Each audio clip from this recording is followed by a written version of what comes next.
My friends across the Western Pacific, as always, I'm meteorologist Robert Spetta. Let's talk about our typhoon now, the first typhoon since April, Typhoon Malakas. Chaba, also known as Caloy in the Philippines. Take a look at the last few frames on the satellite imagery. Look at her just starting to wrap right up. Center circulation become a bit more defined and definitely an eye forming within that. Not to mention all that inflow coming in with it. We have good outflow aloft towards the north for these lungs for this storm system to breathe. All this coming together to really just note that it is a typhoon at this time, making landfall in Guangdong province, about 100 to 200 kilometers towards the west of Hong Kong out here, located right about there. So Hong Kong is actually going to be continuing to see some messy conditions. Not quite typhoon conditions for you there, but for sure, at least tropical storm strength winds and rains in the forecast. This is something I do want to note, though.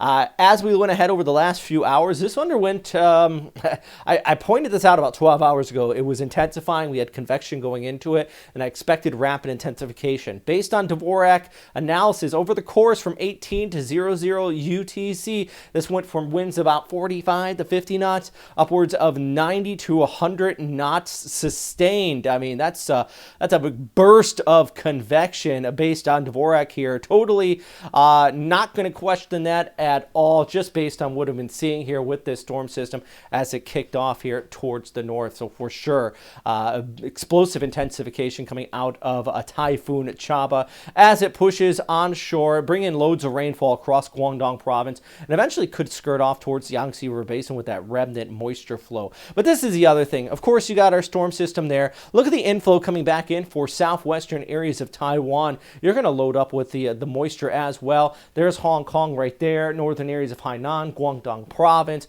even the Guangzhou just there towards the east as well. Loads of rain, but I think look at the mountains there in Taiwan. Could be looking at that flooding or landslide threat there as well. For Hong Kong, due to that persistent inflow on the backside of this with the southwest monsoon, the messiest set of conditions will continue to be through your Saturday into Sunday and Monday, but still scattered on and off showers in the forecast throughout the duration of the upcoming week. Just another look with that wind flow I'm talking about. Here comes that moisture coming in through Monday and into Tuesday, southwestern Taiwan. Areas of the Philippines, you're actually going to miss out on the bulk of the precip. It's just not that quite of a setup for that enhanced monsoonal flow. So by the time we get through the week and into next week, you're actually going to start to see a bit of a breakout here for you. Of course, afternoon showers with those standard, thunderstorms still in the forecast, but yeah, it's a little bit of a break. Oh, and northerly circles, boy, I removed them. I was using them to point out Chaba and Arid there just in my last update, but overall, the key thing I want to show you with that image was that inflow coming across there. You see, I had to reload the data. Forgot to adjust that. Look, okay, forecast though, here on your Sunday across the Philippines, still scattered showers, afternoon stuff, very typical. Manila could be looking at a thunderstorm there with a high 31. Baguio getting up to 24 for your high, and even northern areas of Cagayan Valley, Iligan. Really had a great time out there in Iligan last time I was there, just a few months ago. The Isabella Prefectural disaster guys, thankfully they're not too busy dealing with the Cagayan River after the rains in this one, but they were very welcoming, so big thanks for them. Take a look at this though. If you want to help support this channel, please do check out our Patreon. It could be $2, $6, $10 a month. Never going to put this stuff behind a paywall, but if you do want to help out, it does mean a lot. It helps pay for everything here, all the equipment. Both of my lights are broke. They're being held together by like duct tape and love and hope right now.